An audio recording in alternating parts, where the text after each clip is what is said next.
In this Prager University course, I want to focus not on the evidence for God's existence, but on the benefits of belief. If God exists, then the world didn't just evolve by chance, but by deliberate design. There's an artist behind this incredible work of art, this big and beautiful world. If God exists, we're living in a great story, an epic like The Lord of the Rings, with real heroes and heroic tasks. Ultimately, all the twists and turns of this epic narrative will be paid off. Everything will make sense. It will even have a happy ending. Not necessarily, or even likely, in our own lifetime.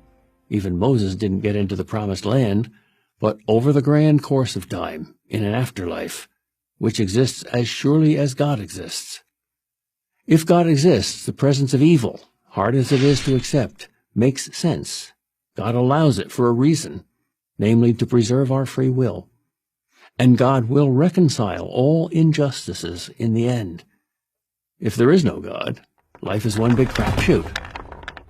If God does exist, morality is a real, objective feature of the world. If there is no God, morality is just the rules we make up for this little game of life that we play.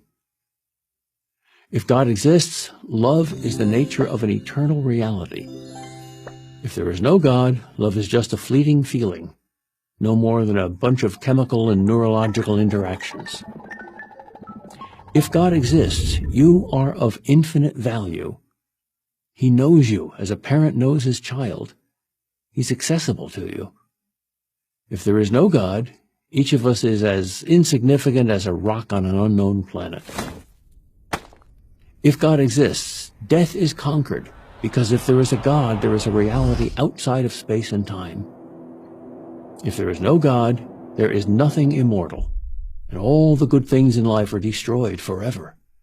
You and everyone you love and everything you think matters are all consigned to oblivion. If there is no God, life is pointless. Everything we've done and lived for will ultimately be in vain.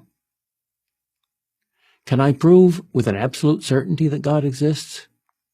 I can make the case that overwhelming evidence suggests that he does, but no, I can't prove that he exists with absolute certainty. That's likely part of his plan. God deliberately doesn't give us absolute proof, so that we're free to choose or not to choose to believe in him. So, which way do you want to go? Be honest, doesn't your heart at least hope that there is a good God, a transcendent validator of love and all the highest human values? Of course it does. Why would anyone not wish that life has some ultimate purpose, that good and evil are real, that there is ultimate justice, that our love for others means something? If you choose to live as if there is a God, even if you're not sure that there is a God, you'll lose nothing and you gain everything. Religious Christians and Jews are happier, live longer, and are more charitable than their less observant or secular fellow citizens.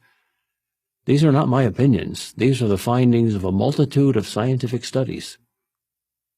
If you've been an atheist for a while, it may be difficult for you to change your thinking, even if you find some merit in the many rational arguments for God's existence. But you can change your behavior. You can live as if God exists, even if you hold doubts. Why not? As I said, you'll lose nothing, and you have everything to gain. This behavioral approach is far from new. The Jews have long had a saying, "We will do, and we will understand," which acknowledges that action often precedes understanding. So why not begin with an action? Why not pray the prayer of the skeptic? God, if you exist, you must know that I am not a believer. So please, God, give me the gift of faith, in your time and in your way. I want to believe whatever is true. Amen. If you say that and mean it, and give it some time, be prepared, because he will not ignore that prayer. Go on, say it. Find a private place and say it. Your Creator is listening. I'm Peter Kreeft, professor of philosophy at Boston College for Prager University.